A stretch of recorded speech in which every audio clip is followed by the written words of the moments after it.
Hello friends, welcome to our channel. AP government రీసెంట్గా తీస్తున్నటువంటి contract and outsourcing ఉద్యోగాల్లో భాగంగా అయితేనండి ప్రజెంట్ మనకి ఒక జాబ్ నోటిఫికేషన్ అయితే రిలీజ్ అయిందండి.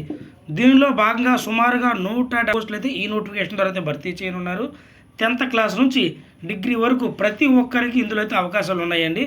కాబట్టి అర్హత అవకాశం ఉన్న మేల్ అండ్ ఫిమేల్ క్యాండిడేట్స్ ప్రతి ఒక్కరి ఉద్యోగాలకి అయితే అప్లై చేయండి. గుర్తుపెట్టుకోండి, సొంత జిల్లాలో ఉండి ఉద్యోగం చేసుకునే వారందరికీ ఇది ఒక మంచి అవకాశం అనే చెప్పాలండి. ఆంధ్రప్రదేశ్ ప్రభుత్వం రీసెంట్గా తీసినటువంటి ఉద్యోగ నోటిఫికేషన్లో ఈ నోటిఫికేషన్ అయితే ఇప్పుడు ప్రజెంట్ మనకు వచ్చిందండి. దీనికి మనం ఆఫ్లైన్లో మాత్రం అప్లై చేసుకోవాలి, ఆన్లైన్లో అప్లై చేయడానికి కుదరదండి. ఏదైనా మీకు అవకాశం లాంటిది ఉంటే రికమెండేషన్ కూడా యూజ్ చేసుకోండి, అది హెల్ప్ అయ్యే అవకాశం ఉందండి. ప్రజెంట్ ఇవన్నీ కాంట్రాక్ట్ ఉద్యోగాలండి. ఇంకా డైరెక్ట్గా మనం నోటిఫికేషన్లోకి వెళ్తానండి. మొట్టమొదటిగా స్టోర్ కీపర్ అయితే ఉందండి. అవుట్సోర్సింగ్ బేస్ మీద ప్రతి నెల 18,500 రూపాయల శాలరీ ఉన్నారు. తర్వాత కంప్యూటర్ ప్రోగ్రామ్ అయితే పోస్ట్ ఉందండి. కాంట్రాక్ట్ బేస్ మీద ప్రతి నెల 34,580 రూపాయల శాలరీ అయితే ఉన్నారు. ఎలక్ట్రికల్ హెల్పర్ విషయానికి వచ్చేపాటికి అవుట్సోర్సింగ్ బేస్ మీద ప్రతి నెల 15,000 రూపాయల శాలరీ ఉన్నారు. ఆఫీస్ సబార్డినేట్ వచ్చేపాటికి అవుట్సోర్సింగ్ మీద 15,000 రూపాయల శాలరీ ఉన్నారు. మార్చురీ అటెండెంట్ అండి, ఇది కూడా అవుట్సోర్సింగ్ మీద ప్రతి నెల 15,000 రూపాయల శాలరీ ఉన్నారు. జనరల్ డ్యూటీ అటెండెంట్ అండి, ఇది కూడా అవుట్సోర్సింగ్ బేస్ మీద ప్రతి నెల 15,000 రూపాయల శాలరీ ఉన్నారు. అదేవిధంగా ల్యాబ్ అటెండెంట్ అవుట్సోర్సింగ్ బేస్ మీద ప్రతి నెల 15,000 రూపాయల శాలరీ ఉన్నారు. మరి రేడియోగ్రాఫిక్ టెక్నీషియన్ అండి, కాంట్రాక్ట్ బేస్ మీద 35,570 రూపాయల శాలరీ ఉన్నారు. కార్డియాలజీ టెక్నీషియన్ అండి, కాంట్రాక్ట్ బేస్ మీద 37,640 రూపాయల శాలరీ ఉన్నారు. చైల్డ్ సైకాలజిస్ట్ అండి, కాంట్రాక్ట్ బేస్ మీద 54,060 రూపాయలు ఇవ్వనున్నారు. క్లినికల్ సైకాలజిస్ట్కి కూడా కాంట్రాక్ట్ బేస్ మీద 54,060 రూపాయలు అయితే ఇవ్వనున్నారు. కంప్యూటర్ ప్రోగ్రామర్కి కాంట్రాక్ట్ బేస్ మీద 34,580 రూపాయల శాలరీ ఇవ్వనున్నారు. ఎలక్ట్రికల్ హెల్పర్కి అవుట్సోర్సింగ్ బేస్ మీద 15,000 రూపాయల శాలరీ ఇవ్వనున్నారు. ఎమర్జెన్సీ మెడికల్ టెక్నిక్కి కాంట్రాక్ట్ బేస్ మీద 32,670 రూపాయల శాలరీ ఇవ్వనున్నారు. జనరల్ డ్యూటీ అటెండెంట్కి ప్రతి నెల అవుట్సోర్సింగ్ బేస్ మీద 15,000 రూపాయల శాలరీ ఇవ్వనున్నారు. ల్యాబ్ అటెండెంట్కి అవుట్సోర్సింగ్ బేస్ మీద ప్రతి నెల 15,000 రూపాయల శాలరీ ఇవ్వనున్నారు. ల్యాబ్ టెక్నీషియన్ గ్రేడ్ 2కి కాంట్రాక్ట్ బేస్ మీద 32,670 రూపాయల శాలరీ ఇవ్వనున్నారు. నెట్వర్క్ అడ్మినిస్ట్రేటర్కి కాంట్రాక్ట్ బేస్ మీద 34,580 రూపాయల శాలరీ ఇవ్వనున్నారు. ఆఫీస్ సబార్డినేట్కి అవుట్సోర్సింగ్ బేస్ మీద 15,000 రూపాయల శాలరీ ఉన్నారు. ఓటీ టెక్నీషియన్కి కాంట్రాక్ట్ బేస్ మీద 23,120 రూపాయలు అయితే శాలరీ ఇవ్వనున్నారు. సైకాటిక్ సోషల్ వర్కర్కి కాంట్రాక్ట్ బేస్ మీద 38,720 రూపాయల శాలరీ ఇవ్వనున్నారు. స్పీచ్ థెరపిస్ట్కి కాంట్రాక్ట్ బేస్ మీద 40,970 రూపాయల శాలరీ ఇవ్వనున్నారు. స్టోర్ అటెండెంట్కి అవుట్సోర్సింగ్ బేస్ మీద 15,000 రూపాయల శాలరీ ఇవ్వనున్నారు. సిస్టమ్ అడ్మినిస్ట్రేటర్కి కాంట్రాక్ట్ బేస్ మీద 34,580 రూపాయల శాలరీ అయితే ఇవ్వనున్నారండి. సో ఈ నోటిఫికేషన్ ద్వారా అయితేనండి ప్రజెంట్ 87 పోస్టులు, అంటే కాంట్రాక్ట్ బేస్ మీద 46, అవుట్సోర్సింగ్ మీద 76, మొత్తం 122 పోస్టులు నోటిఫికేషన్ ద్వారా అయితే భర్తీ చేయనున్నారండి. మరి ఈ ఉద్యోగాల యొక్క ఎడ్యుకేషన్ క్వాలిఫికేషన్ విషయానికి వచ్చేవాటికి మొట్టమొదటిగా స్టోర్ కీపర్ అండి. దీని యొక్క ఎడ్యుకేషన్ క్వాలిఫికేషన్ వచ్చేపాటికి ఎనీ డిగ్రీ చేసిన వాళ్ళు అప్లై చేసుకోవచ్చు. బట్ ఇక్కడ ఏంటంటే worked store clerk any government డిపార్ట్మెంట్లో అట్లీస్ట్ 2 years చేసిన వాళ్ళు అయితే ప్రిఫరెన్స్ అనేది ఇస్తారండి. బట్ మీకు అవకాశం అంటే ఎక్స్పీరియన్స్ ఉన్నా లేకపోయినా కానీ ఉద్యోగానికి అప్లై చేయండి. కంప్యూటర్ ప్రోగ్రామర్ విషయానికి వచ్చేపాటికి బీఈ కానీ బీటెక్ కానీ, లేదంటే ఐటీ కానీ సిఎస్ కానీ, లేదంటే ఎంసీఏ కానీ, post graduate in computer science చేసిన వాళ్ళు ఎవరైనా సరే అప్లై చేసుకోవచ్చు. మినిమం 3 years ఎక్స్పీరియన్స్, అంటే అది కంప్యూటర్ ప్రోగ్రామింగ్ మీద గవర్నమెంట్ సెక్టర్ అయినా ప్రైవేట్ సెక్టర్ అయినా చూడండి, ప్రైవేట్ సెక్టర్ అయినా కానీ అప్లై చేయండి అండి. ఎలక్ట్రికల్ హెల్పర్ అండి, సో దీనికి 10th క్లాస్తో పాటు ఐటీఐ సర్టిఫికేట్ ఉంటే మీరు ఈ ఉద్యోగానికి అప్లై చేసుకోవచ్చు అండి. అంటే ఎలక్ట్రికల్ వర్క్ మీద మీకు 1 year ఏదైనా ఎక్స్పీరియన్స్ ఉంటే ప్రిఫరెన్స్ అనేది ఇస్తారండి. ఆఫీస్ సబార్డినేట్ విషయానికి వచ్చేపాటికి 10th క్లాసు లేదంటే దానికి ఈక్వల్గా ఉన్నటువంటి స్టడీ చేసి ఉంటే మీరు ఈ ఉద్యోగానికి అప్లై చేసుకోవచ్చు. మార్చురీ అటెండెంట్ అండి, దీనికి కూడా 10th క్లాస్ యొక్క ఎడ్యుకేషన్ క్వాలిఫికేషన్ ఉంటే సరిపోతుంది.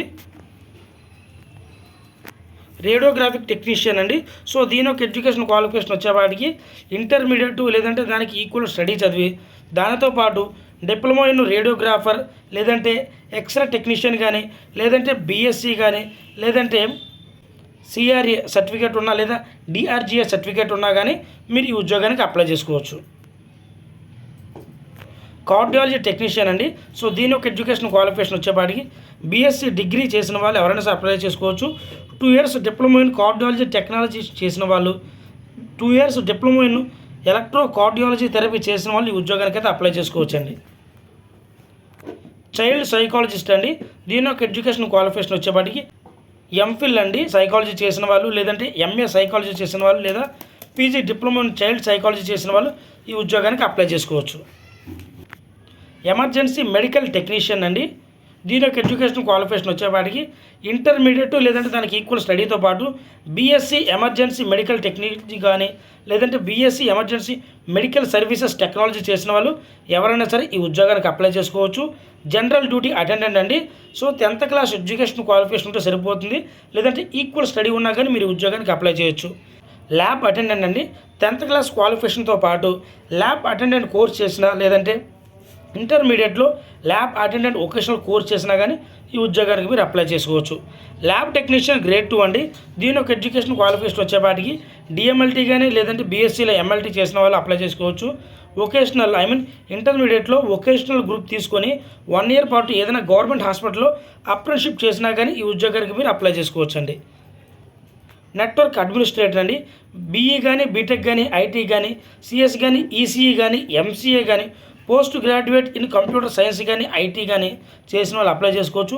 మినిమం 3 years ఎక్స్పీరియన్స్ ఉంటేనండి, అంటే సిస్టమ్ అడ్మినిస్ట్రేషన్గా అది గవర్నమెంట్ సెక్టర్లో అయినా ప్రైవేట్ సెక్టర్లో అయినా కానీ నిర్మోహమాటంగా మీరు అప్లై చేసుకోవచ్చు. ఓటీ టెక్నీషియన్ అండి. డిప్లొమా ఇన్ మెడికల్ స్టెరిలైజేషన్ చేసిన వాళ్ళు అప్లై చేసుకోవచ్చు. బట్ వీళ్ళ దగ్గర ఏంటంటే ఏపీపీఎంబీలో మస్ట్ అండ్ షుడ్గా రిజిస్టర్ అయితే అయ్యి ఉండాలన్నమాట. సైకోటిక్ సోషల్ వర్క్ విషయానికి వచ్చేపాటికి ఎంఏ కానీ ఎంఎస్డబ్ల్యూ కానీ చేసిన వాళ్ళు ఈ ఉద్యోగానికి అప్లై చేసుకోవచ్చు.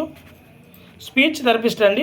బ్యాచిలర్ డిగ్రీ ఇన్ బీఎస్సీ, అదేవిధంగా డిప్లొమా ఇన్ స్పీచ్ థెరపీ లేదంటే సర్టిఫికేట్ దానికి సంబంధించినటువంటి స్పీచ్ థెరపీ సర్టిఫికేట్ ఉన్నా కానీ ఈ ఉద్యోగానికి అప్లై చేసుకోవచ్చు. స్టోర్ అటెండెంట్ అండి. ఎడ్యుకేషన్ క్వాలిఫికేషన్ వచ్చేపాటికి 10th class చేస్తుంటే ఈ ఉద్యోగానికి అప్లై చేయొచ్చు. సిస్టమ్ అడ్మినిస్ట్రేటర్ అండి. బీఈ కానీ బీటెక్ కానీ ఐటీ కానీ సిఎస్సి కానీ ఎంసీఏ కానీ post graduate in computer science IT కానీ మినిమం 3 years ఎక్స్పీరియన్స్ అంటే సిస్టమ్ అడ్మినిస్ట్రేటర్ మీద గవర్నమెంట్ సెక్టర్ అని ప్రైవేట్ సెక్టర్ అని ఈ ఉద్యోగానికి అప్లై చేసుకోవచ్చు. క్లినికల్ సైకాలజిస్ట్ అండి. సో వీళ్ళు MPhil in medical and social psychology కానీ ఎంఫిల్ ఇన్ క్లినికల్ సైకాలజీ కానీ MPhil in mental health and social psychology కానీ ఎంఏ సైకాలజీ కానీ PG diploma in medical social psychology చేసిన వాళ్ళు ఎవరైనా సరే ఉద్యోగానికి అప్లై చేసుకోవచ్చండి. మరి ఏజ్ విషయానికి వచ్చేపాటికి మినిమం 80 నుంచి 42 సంవత్సరాల లోపు ఉన్నటువంటి అభ్యర్థులు ఎవరైనా సరే అప్లై చేసుకోవచ్చండి. సో ఎక్స్ సర్వీస్ మ్యాన్ వాళ్ళకి వచ్చేపాటికి 3 సంవత్సరాలు ఏజ్ రిలాక్సేషన్ అయితే ఇచ్చారు. ఎస్సీ ఎస్టీ బీసీ ఈడబ్ల్యూఎస్ క్యాండిడేట్స్కి అయితే 5 సంవత్సరాలు ఏజ్ రిలాక్సేషన్ అయితే ఇచ్చారు. అలాగే ఫిజికల్ హ్యాండిక్యాప్డ్ పర్సన్స్కి అయితే 10 సంవత్సరాలు ఏజ్ రిలాక్సేషన్ అయితే ఇచ్చారండి. మరి సెలక్షన్ ప్రాసెస్ విషయానికి వచ్చేపాటికండి ఈ ఉద్యోగాలకి ఎటువంటి ఎగ్జాము లేదండి. మనం అప్లై చేసేటప్పుడు కేవలం మన మెరిట్ ఆధారంగా సెలక్షన్ లిస్ట్ తీసి వాళ్ళకి కుదిరితే ఒక ఇంటర్వ్యూ ఉంటుంది. సో ఆ ఇంటర్వ్యూ కూడా లేకుండా డైరెక్ట్గా డాక్యుమెంట్ వెరిఫికేషన్ చేసి అయితే ఉద్యోగాలు ఇచ్చే అవకాశం ఉందండి. సో మొత్తం 100 మార్కులకైతే ఉంటుంది. ఈ 100 మార్కుల్లో 75% మార్క్స్ అనేవి మన మెరిట్ ఆధారంగా అయితే ఇవ్వడం జరుగుతుందండి. సో మిగతా మార్క్స్ అనేది మనకు లోకల్గా ఉంటుందామా లేదా, మనకు ఉన్నటువంటి ఎక్స్పీరియన్స్ కానీ, సో ఇలా ప్రతిదీ డిపెండ్ అయ్యి అయితే మనకి ఉద్యోగం అయితే ఎవరున్నారండి. గుర్తుపెట్టుకోండి, ఇలాంటి పోస్టులు పడేటప్పుడు ఏదైనా అవకాశం ఉంటే రికమెండేషన్ అనేది కూడా ఉపయోగించుకోండి. సో రికమెండేషన్ అంటే నా ఉద్దేశం ఏంటంటే మీరు డబ్బులు కట్టమని కాదండి, ఏదైనా ఒక తెలిసిన వాళ్ళతో ఒక మాట సహాయం చేసుకుంటే మీకు ఉద్యోగం వచ్చే అవకాశం ఉంటుందండి. మీ అప్లికేషన్ అనేది ముందుకు పుష్ చేసే అవకాశం అయితే ఉంటుందండి. ఈ నోటిఫికేషన్ మనకి అఫీషియల్గా government of Andhra Pradesh medical education department combined notification eastern while west Godavari district and Eluru నుంచి అయితే ఈ నోటిఫికేషన్ మనకి అఫీషియల్గా రిలీజ్ అయిందండి. సో ఈ నోటిఫికేషన్లో భాగంగా మనకి doctor Ellapragada Subbarao government medical college Eluru and government general hospital Eluru district selection committee, so దీనిలో భాగంగా అయితే ఈ ఉద్యోగాలను అయితే భర్తీ చేయనున్నారండి. మరి ఈ ఉద్యోగాలకు అప్లై చేసేటప్పుడు అండి ఓసీ క్యాండిడేట్స్ అప్లికేషన్ ఫీ విషయానికి వచ్చేపాటికి 250 రూపాయలు, SC ST BC physical handicapped ex service man వాళ్ళకి ఎటువంటి ఫీ కూడా లేదండి. కేవలం ఓసీ వల్ల మాత్రం 250 రూపాయలు ఫీ పే చేయాలి. అది కూడా ఏదైనా ఒక నేషనల్ బ్యాంకులోకి వెళ్ళి the principal government medical college Eluru అనే పేరు మీద ఒక డిమాండ్ డ్రాఫ్ట్ తీయవలసి అయితే ఉంటుందండి. సో ఈ డిమాండ్ డ్రాఫ్ట్తో పాటు మనం ఒక అప్లికేషన్ ఫిల్ చేయవలసి అయితే ఉంటుందండి. సో దానికి అప్లికేషన్కి సంబంధించినటువంటి నోటిఫికేషన్ ఆ లింక్ ఏదైతే ఉందో డిస్క్రిప్షన్లో ఇస్తానండి. ఆ అప్లికేషన్ డౌన్లోడ్ చేసుకొని ఆ అప్లికేషన్ మీద మీరు ఏ పోస్ట్కి అయితే అప్లై చేయాలనుకుంటున్నారో ఆ పోస్ట్ నేము, అదేవిధంగా మీ పర్సనల్స్, ప్రొఫెషనల్స్, ఎడ్యుకేషనల్స్, మీకు ఉన్నటువంటి ఎక్స్పీరియన్స్ ప్రతి డీటెయిల్స్ ఫుల్ అండ్ ఫ్లెడ్జ్డ్గా పూర్తిగా క్లియర్ అండ్ కట్గా రాసైతే ఉంచండి. దానితో పాటు మీ Aadhaar card, caste, income, residential certificate, అలాగే ఓసీ క్యాండిడేట్స్ ఎవరైతే ఉన్నారో వాళ్ళు ఇప్పుడు తీసినటువంటి డిమాండ్ డ్రాఫ్ట్ కూడా సెల్ఫ్ అటాచ్ చేసి సబ్మిట్ చేయవలసి అయితే ఉంటుందండి. సో లోకల్ వాళ్ళకైతే ప్రిఫరెన్స్ అయితే ఉంటుందండి. నాన్ లోకల్ వాళ్ళు అప్లై చేసుకున్న ప్రాబ్లం అయితే ఉండదండి. ఈ నోటిఫికేషన్ అనేది మనకి అఫీషియల్గా 30/5/2025 అయితే రిలీజ్ చేశారండి. సో ఈ నోటిఫికేషన్కి మనం అప్లై చేసుకుంటే స్టార్టింగ్ డేటు 2/6/2025 నుంచి 16/6/2025 అండి. సో అప్లై చేసే అడ్రస్ విషయానికి వచ్చేపాటికండి office of the principal doctor Ellapragada Subbarao government medical college Eluru. So ఇక్కడికి వచ్చైతే మనం సబ్మిట్ చేయవలసి అయితే ఉంటుందండి. గుర్తుపెట్టుకోండి అండి, మీరు డైరెక్ట్గా వచ్చి ఇచ్చినా లేదంటే పోస్ట్ ద్వారా ఇచ్చినా పర్వాలేదండి. బట్ మీరు డైరెక్ట్గా వచ్చి ఇస్తేనే మీ అప్లికేషన్స్ సెక్యూర్గా ఉంటాయండి. కాబట్టి అర్హత అవకాశం కలిగిన ఏపీలో ఉన్నటువంటి మేల్ అండ్ ఫిమేల్ క్యాండిడేట్స్ ప్రతి ఒక్కరి ఉద్యోగానికి అప్లై చేయండి. లోకల్ వాళ్ళకి ఎక్కువ ప్రయారిటీ అయితే ఉంటుందండి. దీనికి సంబంధించినటువంటి అఫీషియల్ వెబ్సైట్ కానీ, నోటిఫికేషన్ లింక్ కానీ, అప్లికేషన్ లింక్ కానీ ప్రతిదీ నేను డిస్క్రిప్షన్లో లింక్ ఇస్తానండి. అందులోకి మీరు వెళ్ళి 1-2 సార్లు చెక్ చేసుకున్న తర్వాత మాత్రమే ఈ ఉద్యోగానికి అప్లై చేయండి. ఈ విధమైనటువంటి జెన్యూన్ జాబ్ అప్డేట్స్ కోసం మన ఛానల్ అయితే సబ్స్క్రైబ్ చేసుకోండి. Thank you. అలాగే ఈ వీడియో చూసే ప్రతి ఒక్కరికి ఒక చిన్న రిక్వెస్ట్ అండి. సో ఈ వీడియోలో కనుక ఇన్ఫర్మేషన్ మీకు నచ్చినట్లయితే ఖచ్చితంగా ఒక లైక్ చేయండి. మీకు నచ్చితేనే ఇంకో 10 మందికి అయితే ఈ వీడియోని అయితే షేర్ చేయండి. ఏలూరులో ఉన్న మీ ఫ్రెండ్స్ అందరికీ ఈ వీడియోని షేర్ చేయండి. Thank you.